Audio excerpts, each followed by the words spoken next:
From Hollywood, it's time now for Bob Bailey as... Johnny Dollar. This is Jules Martin. Lieutenant Martin? Yeah, that's right. I got a message you called while I was out and left this number. Yeah. I want to talk to you about the McCormack case, Lieutenant. McCormack? $100,000 burglary out on Long Island back in 1951. I was the officer in charge. Who are you? Insurance investigator. I got a tip that an ex-convict named Joe Panny might have pulled it. I'm at Panny's hotel. Well, let me know how you make out. Say, listen, his room's been torn apart. Every inch of it's been searched. And when I came here tonight, I got socked by a woman with a gun. Give me that address.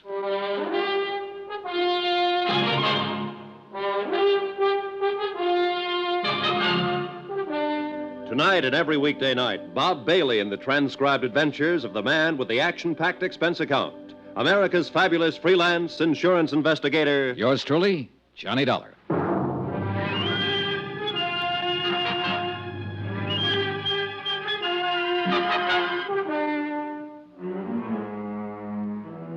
Expense account submitted by Special Investigator Johnny Dollar to the Allied Casualty and Insurance Company Limited, Markham Building, Hartford, Connecticut.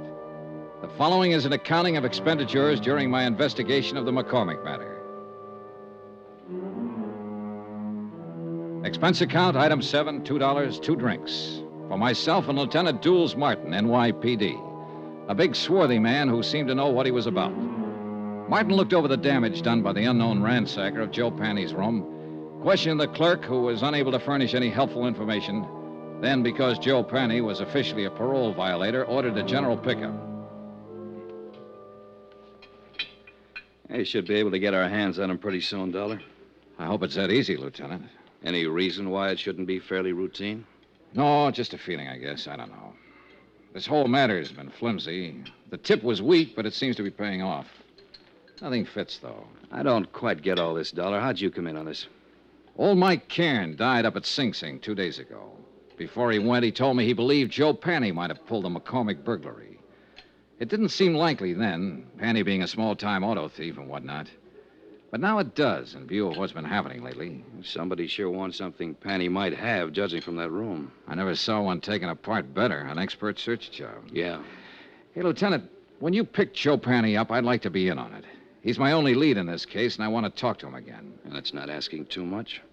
Now, Dollar, about this woman you saw. Pretty, about 30, dark hair, good dresser, wore a silver mink stole. The gun she socked me with was a little one, a 25 or maybe 32 automatic. Mm-hmm. You think she might have done the searching in Joe's room? What do you think? She was flustered and upset when I bumped into her, anxious to get away from the place. And, of course, the gun in her hand. Yeah. She sound familiar to you in this neighborhood? No. Could be anybody. Yeah. Well, that's about it, Lieutenant. Yeah? No, I got it. Oh, thanks. I suppose you talked to McCormack, got the full story of the burglary from him. Almost first thing, yeah. Well, I remember him when it first happened. Nice enough, but strange, I thought. This business about somebody phoning the parole office ahead of you to get Joe Panny's address, that stops me, though. That's hard to figure. You sure you're telling me everything? Sure, I'm sure. Now, that part sounds crazy. Not if somebody knew I was looking for him, wanted to get him first. But who? How should I know?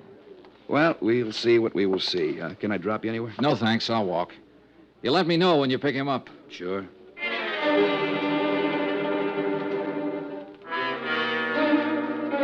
2 days passed, and I didn't hear from Lieutenant Martin. I finally phoned in, and a supplementary had turned up, no leads. Martin had men watching Joe's hotel. His former friends and acquaintances were being checked. Meanwhile, I decided to try and find out who the dark woman in the first stole had been. It seemed pretty obvious that she had just come from Joe's room, that she knew him or was connected with him in some way. So once more, I combed over Joe Panny's file at headquarters, this time looking for a woman's name. The only one mentioned was an ex-wife who had divorced him 6 years before. Her name was Iris Carter. At the Bureau of Vital Statistics, the marriage certificate and record of divorce proceedings gave me a composite picture of an unhappy and turbulent 3-year marriage. It also gave me a general description of Iris Carter that could very well fit the woman I'd seen briefly in the hallway outside Joe Panny's hotel room. There was a 6-year-old address to start on. Eunice? Is that you, Eunice? I said, is that you, Eunice? No, ma'am, I'm not Eunice. Oh, no, you sure ain't. You seen her? I don't know. I really don't know her. Oh. Well, what do you I'd like to talk to the manager. I want some information. What's your name? Johnny Dollar. What kind of information are you looking for? Are you the manager? Yes, sir, I am. Well, I'm trying to locate a woman named Iris Carter. She might have used the name Iris Panny. She was married once to a man named Joe Panny.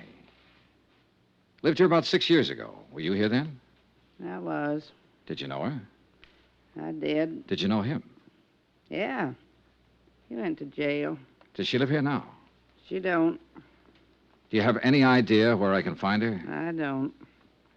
Well, do you happen to know if she ever Why worked do you want her? Just to talk to her. When did she move out? Oh, long time ago. 5 years, maybe. Uh-huh. What's your business? Insurance? Oh. Well, what's up? Oh, nobody around here buys insurance. Well, we don't have to go into that. If you can think of any place I might get a line on her, I'd appreciate it. It seems to me she worked at a bookstore down the street. Down what street? Out there. Block or two down that way. I think she worked there. I don't know. You can try. Thank you, I will. My, you polite. You tip your hat. Say, tell me, do you remember what she looked like? Sort of. Yeah. Well? Oh, about as tall as I am. Nice. Pretty girl. Blonde or brunette? Dark hair. Almost black. Know any of her friends when she lived here? No. No, I couldn't tell you that. Why? Oh, I might look up one of them and ask her about her, that's all. You ask at that bookstore. I think she worked there.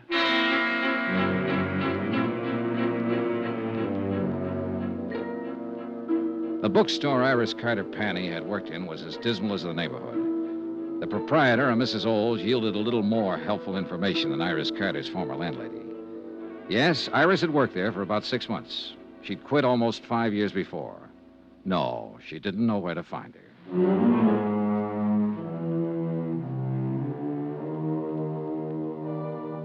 Expense account, item 8, $1.02 lunch. I had it in a neighborhood diner called the Showboat, a place where Mrs. Olds said Iris Carter had frequently eaten. The restaurant manager remembered Iris vaguely. She also remembered Iris's boyfriend.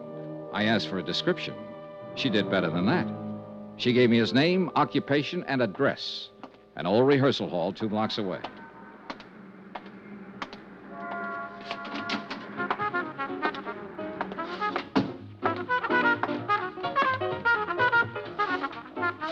The 5-man combo working there was really putting it out.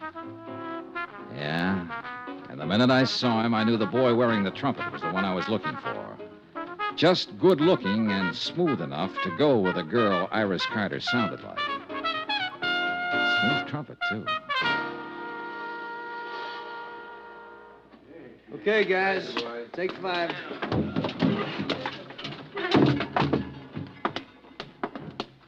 I'm looking for Jack Lang. You found him. I'm Johnny Dollar. Could we talk a minute? That's about all I got, Mr. Dollar. Want to smoke? No, thanks. Oh, man. Gets real tired out about this time of day. Yeah, imagine it does. The way you put it out. Well, everybody to his own racket. What's yours? Insurance investigator. Okay. Now what? Well, I've been asking around the neighborhood, and they tell me you once knew a girl named Iris Carter, or Iris Panny. Iris Carter. Go on. I'd like to find her and talk to her, and I thought you might be able to help me. Go on. I want to talk to her ex-husband most of all. I thought somehow she might know where to find him these days. He's in the can. He was released 3 weeks ago. No? Any ideas? No. I thought finding her might be a shortcut to him. I wouldn't think so. They were all washed up when I knew her. When was that? 5 years ago. She hadn't seen him for over a year then. Uh-huh. She didn't have much use for him. I don't blame her. How long did you know her? No. We went together for a while she worked at some crummy bookstore. Then she moved away, and I didn't see her after that. I think she said something about going back to Ohio. You think? I don't remember offhand. Well, let me put it this way. As far as I know, she's in no trouble. The one we want is her ex-husband. You'd be helping a lot if you could tell me where to find her. I don't know. I honestly don't know, and I sure wish I did. I'd like to find her myself. Why? Well, when she went with me, wasn't any good. I think she just walked out because she was tired of losers. Sick up to here, you know what I mean? Can't blame her. He gave her a pretty bad time. I didn't do much better. But now I got something. It's just a little 5-piece outfit. Not much, but something. I'd like to show it to her and say, Iris, this is mine. You kind of had it bad, huh? Bad as a guy like me can get it.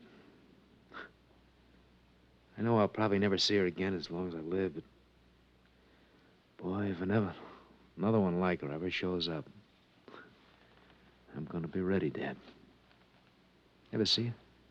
No, she must have been something. Here. Take a look. Nice, huh? Yeah. I take it back. What back? About seeing her. I've seen her. When? Where? 2 nights ago in the hallway outside Joe Panny's room. You sure? I'm sure. She hit me with a gun before she left. The picture he had flipped out of his wallet was old and well thumbed. It showed a sultry kind of face that could have been 20 or 30 or 40. A wide, frank, smiling, happy mouth. Not the kind of girl I would imagine could ever be married to a Joe Penny.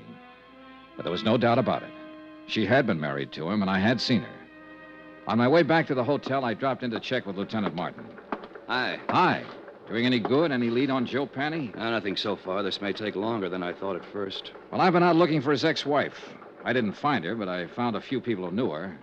She was the one at his hotel the other night. Name's Iris Carter. You sure? Positive. I saw her picture. We better try to pick her up, too. I'll put it out right away. Fine. Well, I'll keep in touch. Oh, wait a minute. Don't go. Huh? We had some action here today. Sit down. Thanks. Julian McCormack called up, reported you. He said you came out there bothering him a couple days ago. He said he doesn't want to be bothered. Well, I only talked to him to get his story on the burglary. And I told him as long as you didn't break the law, there was nothing we could do to stop you from investigating. But he didn't like it. He seemed perfectly willing to cooperate with me when I talked to him before. Yeah, well, sometime these rich... Excuse me. Martin here. That's right. Well, how long ago? Okay.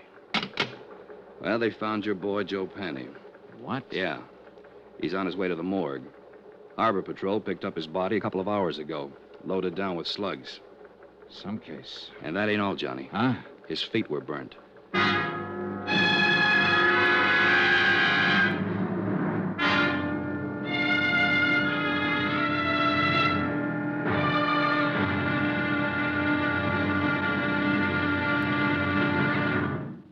Now, here's our star, Bob Bailey, to tell you about tomorrow's episode. Thanks. Tomorrow, a phase of this case that ought to be called the Talking Corpse.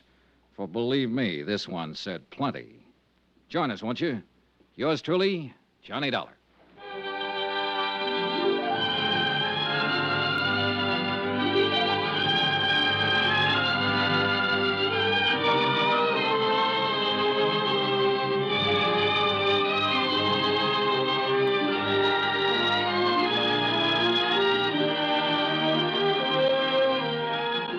Yours truly, Johnny Dollar, is transcribed in Hollywood.